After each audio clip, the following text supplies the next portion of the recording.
presidente de los Estados Unidos, Joe Biden, estará reuniéndose con el primer ministro israelí, Benjamín Netanyahu.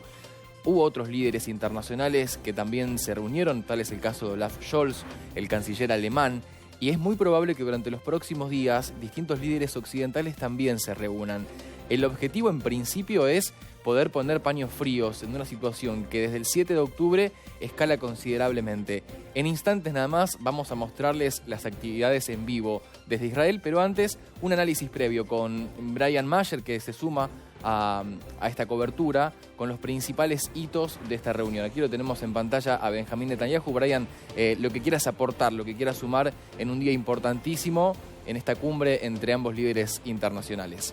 Sí, ahí vemos las imágenes, Nahuel, ¿no?, de Joe Biden junto al primer ministro israelí. Esto justamente llega apenas algunas horas después de que el propio canciller alemán Olaf Scholz esté en ese lugar y donde además debiera el alemán abandonar drásticamente su avión en medio de un ataque. Esto había hecho dudar lo que tiene que ver con la llegada de Biden, que sin embargo rápidamente había confirmado que iba a asistir a este lugar, pero suspendió, por ejemplo, su visita a Cisjordania luego de que el gobierno palestino decretara duelo nacional por el ataque perpetrado sobre un hospital, generando gran cantidad de víctimas, la mayoría de ellos niños, y que Biden, intentando hasta al menos ese momento acercar posiciones entre palestinos no extremistas y el gobierno israelí, dijo que por respeto al duelo declarado por las autoridades palestinas no va a ir del otro bando que está participando de este enfrentamiento, si bien el propio gobierno de Cisjordania ha dicho que no acompaña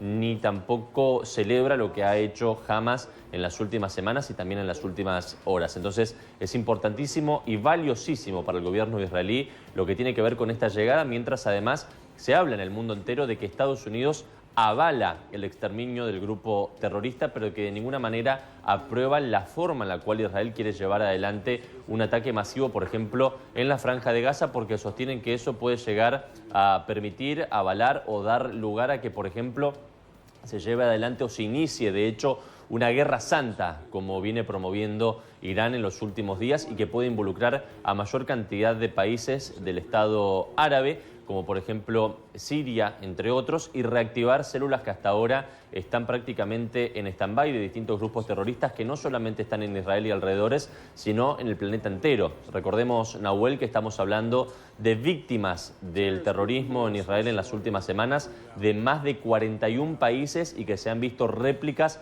en gran cantidad de estados. Hemos visto lo que ha ocurrido con, por ejemplo, diplomáticos israelíes en China, también en Bruselas, y que hay llamamientos a que eso continúe replicándose. Por lo tanto, cada acción que tome Israel a partir de ahora no solamente será una reacción a lo que ocurrió hace una semana atrás, sino también algo que va a generar, sin lugar a dudas, un efecto en cadena de cara al futuro inmediato. Sí, es totalmente cierto, porque además es un momento en el que hay muchísima sensibilidad, ¿no?, en términos bélicos y en la relación de los diferentes países de los distintos bloques regionales. Última intervención para cerrar, tenemos que ir a una pausa en breve, pero un tema que los diferentes medios globales se han servido y han replicado es el ataque a este hospital en la Franja de Gaza. Sí. La acusación principal es que lo perpetró el propio ejército israelí, este ataque. Ahora, el ejército de Israel negó haber hecho este ataque, nadie se lo adjudica de momento. Había una confusión muy grande en ese momento, en esta situación. De hecho, Biden dijo que apoyaba a Israel y que tampoco quedaba fe de alguna manera de que Israel no lo había llevado adelante. ¿Qué observación puedes hacer sobre este tema confuso y que va a generar más polémica seguramente con el correr de los días? Me parece, en base a tu comentario, Nahuel, destacar dos cosas. Por un lado, la participación que tiene Estados Unidos en todo esto. Ha dicho, al igual que respecto a Ucrania, que va a apoyar a Israel en términos económicos y militares en la forma, el tiempo y la cantidad que sea necesaria para repeler al terrorismo del Estado israelí. Por otra parte, en lo que tiene que ver con las acusaciones respecto al origen del ataque que generó la tragedia lamentable en torno a este hospital, así como Palestina acusa a Israel, Israel lo que ha mencionado particularmente en las últimas horas es que parte del lanzamiento de cohetes del grupo Hamas en esa zona, uno de ellos tuvo una falla al ser lanzado y terminó cayendo en este hospital generando esa tragedia.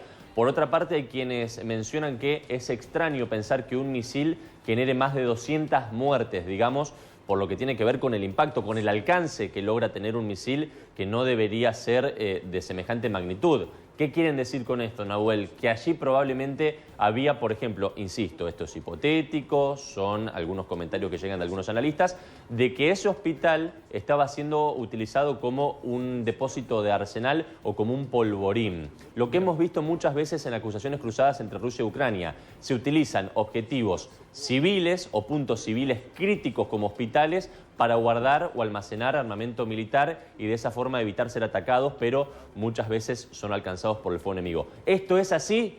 No lo sabemos. Es una de las tantas hipótesis. Por ahora, como bien remarcaste, hay información cruzada y se acusan entre las dos partes. Bien, reunión clave entre el presidente estadounidense Joe Biden, el primer ministro israelí Benjamín Netanyahu. Volveremos, un tema que seguiremos de cerca durante esta jornada. Momento de un corte y ya regresamos con más información aquí en Primeras Noticias.